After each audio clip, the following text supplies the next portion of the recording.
ఆదాయానికి మించిన ఆస్తుల కేసులో పట్టుబడ్డ మురళీధర్రావుకు 14 రోజుల రిమాండ్ విధించారు. దీంతో ఆయన్ను చెంచల్గూడ జైలుకు తరలించారు ఏసీబీ అధికారులు.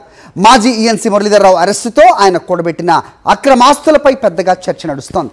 మురళీధర్రావు అక్రమ ఆస్తుల చిట్టా చూసి అధికారులే నివ్వెరపోతున్నారు. ఇంజనీరింగ్ చీఫ్గా పనిచేసే ఉద్యోగ విరమణ చేసిన మురళీధర్రావును ఆదాయానికి మించిన ఆస్తుల కేసులో అవినీతి నిరోధక శాఖ అధికారులు మంగళవారం ఉదయం అదుపులోకి తీసుకున్నారు. బంజారాహిల్స్లోని ఆయన ఇంటితో పాటు మరో 11 ప్రాంతాల్లో కూడా ఏకకాలంలో సోదాలు జరిగాయి. ఆయనతో పాటుగా కుటుంబ సభ్యులు, బినామీల పేరిట ఉన్న స్థిరాస్తుల్ని గుర్తించారు. మంగళవారం ఉదయం నుంచి రాత్రి వరకు తనిఖీలు కొనసాగాయి.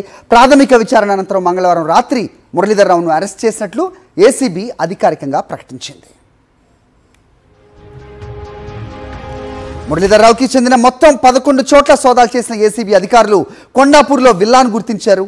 బంజారాహిల్స్, బేగంపేట్, కోకాపేట్లో ప్లాట్లు, అలాగే హైదరాబాద్ శివారులో 11 ఎకరాలు, 4 ఇళ్ల స్థలాలు మురళీధర్రావుకి చెందినవిగా గుర్తించారు. భారీగా బంగారు ఆభరణాలు, బ్యాంక్ నిల్వలు గుర్తించింది ఏసీబీ. మోకిలాలో 6,500 గజాల స్థలం గుర్తింపు, అలాగే జహీరాబాద్లో సోలార్ పవర్ ప్రాజెక్ట్ గుర్తించగా వరంగల్, కోదాడలో నిర్మాణంలో ఉన్న అపార్ట్మెంట్స్ను గుర్తించారు. మురళీధర్రావుకు హైదరాబాద్, కరీంనగర్లో భవనాలు ఉన్నట్లుగా ఏసీబీ అధికారులు వివరించారు.